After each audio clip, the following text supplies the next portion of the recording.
Hello everyone, नमस्ते, प्रणाम। मैं हूं कंचन मणिरत्नम। स्वागत है आपका मेरे YouTube channel music career academy में। आज का हमारा वीडियो हमारे एक व्यूअर के क्वेश्चन पर आधारित है। वो हमारे एक वीडियो पे कमेंट करके कहते हैं कि मैम, मीड़, खटका, मुर्की, गमक और कड़, इनके बारे में आप वीडियो बना दीजिएगा। फ्रेंड्स, नीरज जी के साथ साथ आप बहुत सारे व्यूअर्स हैं, हमारे बहुत सारे फ्रेंड्स हैं जिनको कड़, खटका, मुर्की, गमक, घसीटा, इन सब का नाम उन्होंने सुन रखा है या थोड़ा बहुत पता है, लेकिन कंफर्म नहीं है आप लोग। फ्रेंड्स, अगर आपको कड़, खटका, मुर्की, गमक, घसीटा इन सब के बारे में पता नहीं होगा तो गायकी करते समय आपको प्रॉब्लम आ रही है और बहुत सारे लोगों को प्रॉब्लम आती है। इवन वो खुद गायकी करते समय वो खटका, मुर्की, गमक कर तो रहे हैं लेकिन उसको सही से समझ नहीं पा रहे हैं कि हाँ, यही खटका है, यही गमक है, यही मुर्की है, क्योंकि गुरु जी के बताने पर आप कुछ भी कर ले रहे हो, आपके गला चल रहा है लेकिन उसका कोई फायदा नहीं हो रहा है। जब आप खुद से आप स्वर विस्तार कर रहे हो या गायकी करने की कोशिश कर रहे हो तो उसमें नहीं प्रयोग कर पा रहे हो, अपना दिमाग नहीं चल रहा है। वो क्यों नहीं हो रहा है? इसलिए नहीं हो रहा है क्योंकि कड़, खटका, मुर्की, गमक या मीड़, इन सब के बारे में आपको समझ नहीं है। अगर समझ होगी तो आलाप जारी करते समय या स्वर विस्तार करते समय या गायकी में जो छोटे छोटे टेक्निकल टर्म्स है उसको करते समय आप अपना ब्रेन यूज कर पाएंगे। जब पता होगा तब। कुछ लोगों को पता है लेकिन कंफर्म नहीं है। जैसे मीड़ तो समझ आ रहा है लेकिन मीड़ को सही तरीके से कैसे लगाएं, उसका मतलब क्या होता है, सही मतलब क्या है, उसका प्रयोग कब होता है, अगर ये पता चल जाए तो आप स्वर विस्तार करते समय या गायकी करते समय उसका प्रयोग कर पाएंगे। लेकिन अगर खटका, मुर्की, गमक ये सारी चीजें हैं तो खटका की बात करें, अगर कड़ की बात करें, मुर्की की बात करें, ठीक है, अगर इसकी बात करें और कहें किसी राग में या किसी गाने में आप इसका प्रयोग करें तो उसमें फंस जाएंगे आप। क्यों? क्योंकि इनका कंफर्मेशन नहीं है।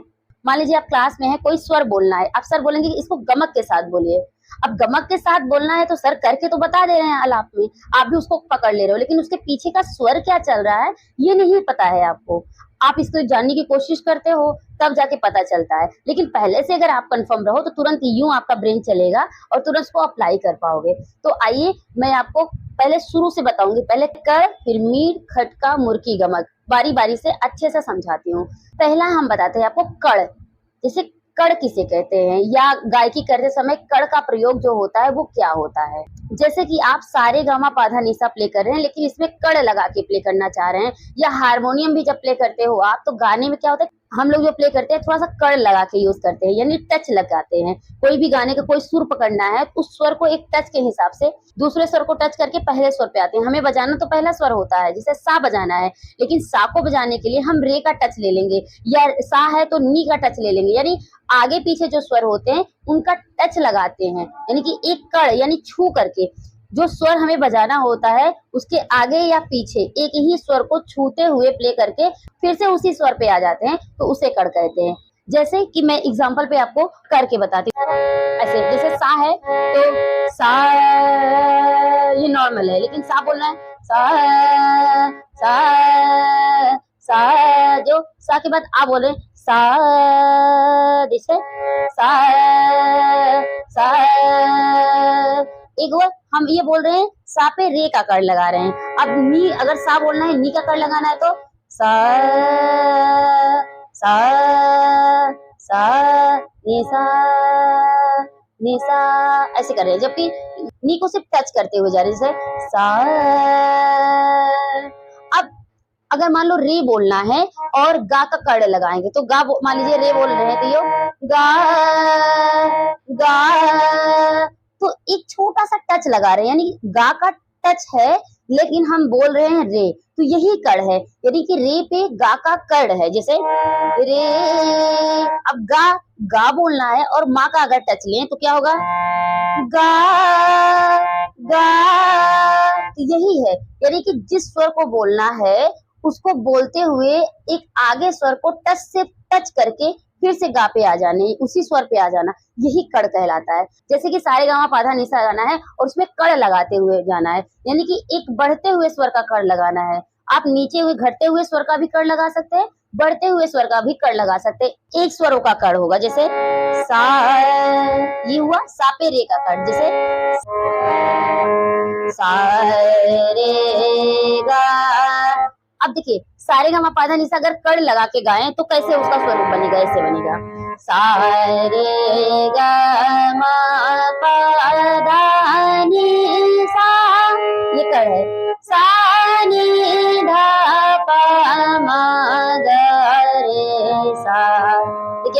ना, जैसे सा रे रे गा गा, गा पे माँ का कर लगा रहे, तो इस तरीके से आपको समझना होगा। अब मान लीजिए कि कोई गाना गा रहे हैं या कोई राग गा रहे हैं आप, तो उसमें अगर सर बोल रहे हैं कि माँ पे पा का कड़ है, तो आपको माँ कैसे बोलना होगा? सिंपल होगा, माँ। लेकिन आपके गुरुजी बोल रहे हैं कि माँ पे पा का टच लगाओ, यानी कड़ लगा के गाना है, तो उसको कैसे बोलेंगे? माँ माँ। ठीक है, ये रहा कड़। अब बात करते हैं मीड़ की। मीड़ क्या होता है, इसको पहले समझिए। मीड़ का मतलब होता है एक स्वर से दूसरे स्वर, या मान लीजिए कि ये सा है, ये माँ है, तो सा से माँ पे जाएंगे, तो एक स्वर से दूसरे स्वर पे बिना रुके हुए अटूट स्वर में जाना मीड़ कहलाता है। जैसे ये सा है, ये माँ है, तो जैसे सा यूं जा रहे हैं, ऐसे एक कर्व बन रहा है, वो अटूट है, यानी कि बीच में रे और गा भी आ रहा है, लेकिन इसका टच होते हुए वो जा रहा है, लेकिन अलग नहीं हो रहा है। जैसे सा रे गा मा, ऐसे नहीं हो रहा है, ऐसे हो रहा है सा, तो यूं बन रहा है, कर्व बन रहा है एक, ठीक है, ऐसे एक चाप जैसा कर्व बन रहा है, तो इसी को मीड़ कहते हैं। मीड़ का और एग्जांपल लेकर आपको बता देते हैं ताकि आपको मीड़ अच्छे से समझ आ जाए, ठीक है। जैसे मान लीजिए सा से पा पे जाना है, तो सा पा,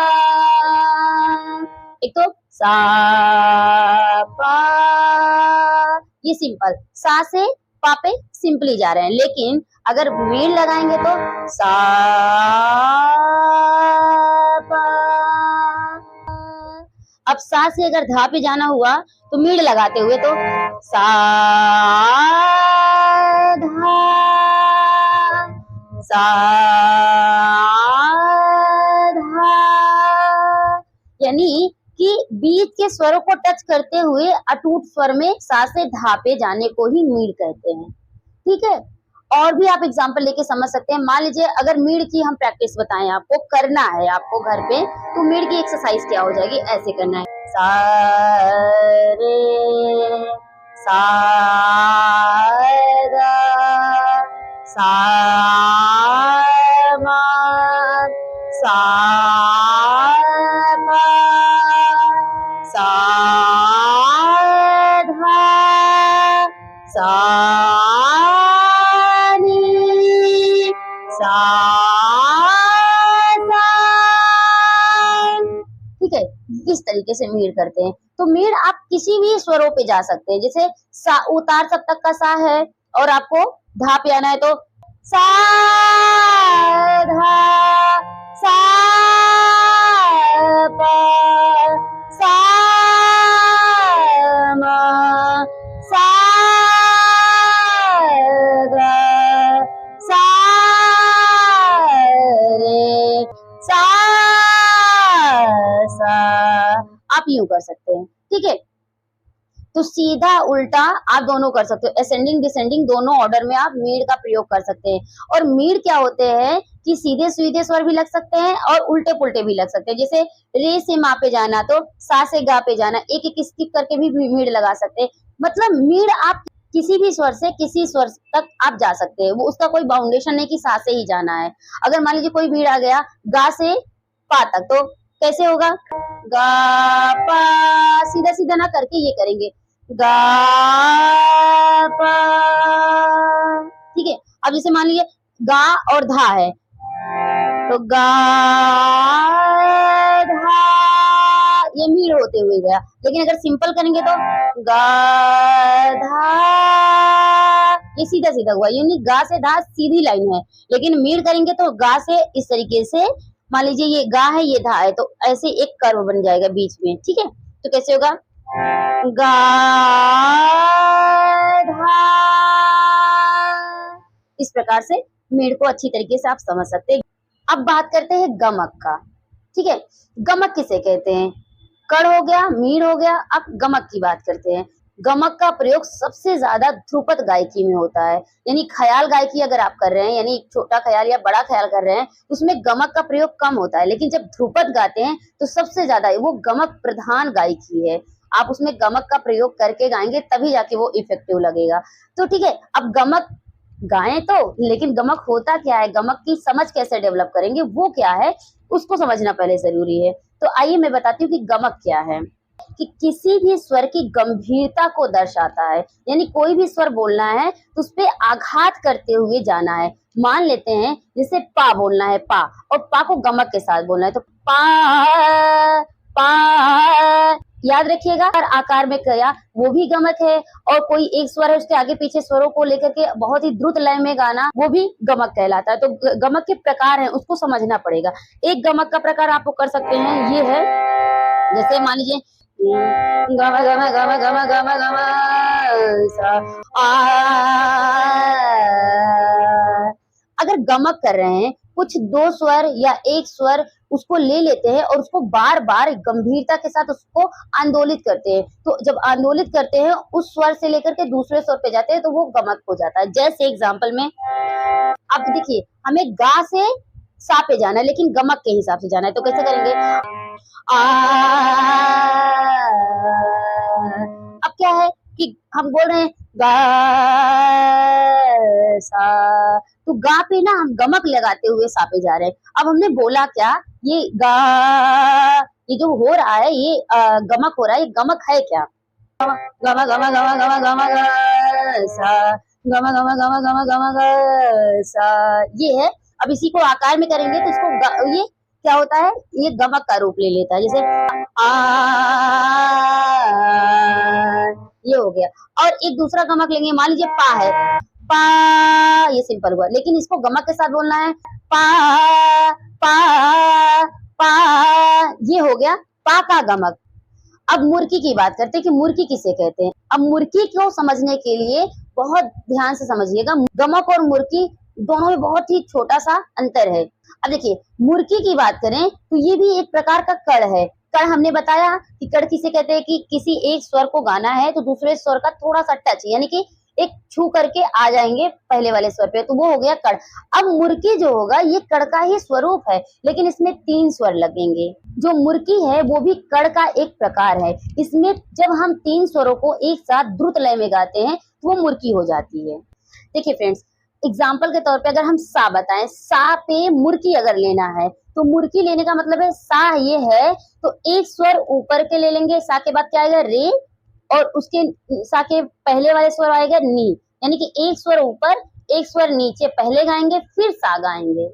मतलब जैसे कि सा हमें गाना है तो पहले रे नी सा करेंगे, रे नी सा ऐसे करेंगे, ठीक है। जैसे सा बोलना है एग्जाम्पल के तौर पे, तो सा सा हम क्या बोल रहे हैं, रे नी सा रे नी सा रे नी सा। तो अब बोलना हमें सा है लेकिन इसमें मुर्की लगाना है, तो एक स्वर ऊपर सा के एक स्वर नीचे फिर जाके सा बोलना है, ठीक है। यही है मुर्की का प्रकार। ऐसे ही मुर्की लग तो रहा है कड़, लेकिन एक स्वर ऊपर एक स्वर नीचे साथ में लग रहा है तो ये मुर्की हो गया। अब कड़ किसे कहते हैं, कि एक स्वर लगाना है, चाहे ऊपर लगाओ चाहे नीचे लगाओ, वो कड़ कहलाएगा। लेकिन मुर्की एक स्वर ऊपर का एक स्वर नीचे फिर जाके स्वर पहला मेन स्वर लगाना है, तो वो मुर्की हो गई। अब जैसे पा बोलना है हमें, तो पा अगर पा बोलना है सा पा, अब पा पे मुर्की लगाना है तो पा पा पा पा, इस तरीके से। अब देखिए हम क्या कर रहे हैं, पा बोल रहे हैं तो उसपे क्या पे धा मा पा धा पा, इस तरीके से हम मुर्की लेकर के बोल रहे हैं, ठीक है। तो ये बहुत छोटी सी चीज है, आपको समझना पड़ेगा। अगर मान लीजिए कोई कहेगा कि गा पे मुर्की लो, तो गा पे मुर्की लेने का क्या मतलब हुआ। ये मान लीजिए गा है, ठीक है, तो गा पे मुर्की लेना है तो मा रे गा पहले बोलेंगे, गा बोलना है लेकिन पहले माँ बोलेंगे फिर रे बोलेंगे फिर गा, तो गा गा इस तरीके से करेंगे, ठीक है। गा बोलने का सीधा सीधा नहीं बोलेंगे, गा ऐसे ना बोल के गा। और ये बहुत छोटी छोटी चीजें है, आपका गला तैयार हो इन छोटी सी भी चीजों को गाने के लिए, उसके लिए आपको अलंकार की प्रैक्टिस करनी होगी। अगर आप अलंकार की प्रैक्टिस करेंगे तो अपने आप ये चीजें आने लगेंगी। अब बात करते हैं खटका की, ठीक है। मुर्की के बाद खटका। खटका किसे कहते हैं, 4 या उससे अधिक स्वरों को जब हम लपेट कर और जल्दी से गाते हैं तो वो खटका कहलाता है। अब देखिए कड़, मुर्की और खटका, इसमें क्या है, इनमें थोड़ा अंतर है बस, और थोड़ी सी बारीकी अगर आप समझते हैं तो तीनों में डिफ्रेंशिएट कर पाएंगे। देखिए कड़ क्या था, जो स्वर बोलना है उस पे अगर कड़ लगाना है तो दूसरे स्वर को हम टच करके उसी स्वर को बोलते थे, वो कड़ हो गया। मुर्की क्या हुआ, अगर हमें किसी स्वर को बोलना है तो एक स्वर ऊपर, फिर उसके नीचे वाला स्वर, फिर वो स्वर, ठीक है, वो उसमें 3 हो गया। अब खटका की बात करते हैं तो 4 या 4 से ज्यादा स्वरों को लपेटते हुए हम जब गाते हैं तो वो खटका कहलाता है। जैसे गमा पमा गमा पमा गमा पमा गमा पमा, ये हुआ खटका। अगर हमें खटका का प्रैक्टिस करना हुआ तो क्या होगा, नीसा रेसा, यानी सा बोलना है, सा पे खटका लेना है तो एक बार नीसा करेंगे फिर रेसा, 2 बार सा आएगा, यानी सा पे खटका लेना हुआ तो नीसा रेसा आ। अगर माँ पे हमें खटका लेना हुआ तो क्या करेंगे, गामा पामा। तो इस तरीके से सारे गामा पाधा निसा अगर प्ले करना है तो सा रे गा मा पा धा नी सा, ये हुआ। बहुत स्लो में मैंने बताया, अब इसी को फास्ट करिए, सा रे गा मा पा धा नी सा, ये है खटका। मैंने एक सरगम आप लोगों को दिया है, उसमें खटके का भरपूर प्रयोग किया गया, जैसे सारे गा सारे सारे गा मा पा मा गा पा मा गा पा मा पा मा पा मा गा रे सारे गा मा पा। ठीक है, बार बार हम दोहरा रहे हैं, इतना बड़ा जो स्वर ले रहे हैं तो ये खटके का स्वरूप बन जाएगा। जैसे सारे गा सारे सारे गा मा पा मा गा पा मा गा पा मा पा मा पा मा गा रे सारे गा मा पा। आई होप आप लोगों को अच्छे से क्लियर हो गया कि गमक, खटका, मुर्की, कड़ ये सब क्या होते हैं और इसका प्रयोग हम कैसे करते हैं। सो फ्रेंड्स, आपको ये वीडियो कैसा लगा प्लीज कमेंट में जरूर बताइएगा। और भी कोई क्वेश्चन होगा तो प्लीज आप कमेंट करके मुझसे पूछ सकते हैं, मैं उस पर आपको वीडियो बनाकर आपका आंसर दूंगी। प्लीज अगर आप नए हैं तो चैनल को सब्सक्राइब कर लीजिएगा, क्योंकि वीडियो बनाने में बहुत समय लगता है और बहुत मेहनत लगती है। बड़ी मेहनत के साथ हम वीडियो आपके लिए लाते हैं, तो प्लीज इतना आपका सपोर्ट चाहिए होगा कि आप चैनल को सब्सक्राइब कर लीजिए, बेल आइकन प्रेस कर दीजिए और शेयर कर दीजिएगा वीडियो देखने के बाद। ठीक है, लाइक जरूर कर दीजिएगा, क्योंकि आप लोग देख तो लेते हैं लेकिन लाइक करना भूल जाते हैं, और मैं आपको याद दिलाती हूँ कि आप लाइक कर दीजिएगा। इससे क्या होता है ना, जितनी भी लाइक और कमेंट्स आते हैं और आप शेयर करते हो तो हमें पॉजिटिव वाइब मिलती है और मेरा कॉन्फिडेंस और हाई हो जाता है कि हाँ, हमारे व्यूअर के लिए हमें और भी वीडियोस बनाना है और अच्छे अच्छे चीजों को समझाना है, जो उनकी प्रॉब्लम है उसको अच्छी तरीके से सॉल्व करना है मुझे। तो ये मोटिवेशन मुझे आपके इन्हीं सारी चीजों से मिलता है कि लाइक मिल रहे हैं, कमेंट मिल रहे हैं और आप सब्सक्राइब करते जा रहे हो, तभी तो समझ में आता है मुझे। सो फ्रेंड्स, आज की वीडियो में बस इतना ही, मिलते हैं नेक्स्ट वीडियो में, तब तक के लिए टेक केयर, बाय बाय, जय हिंद, जय भारत।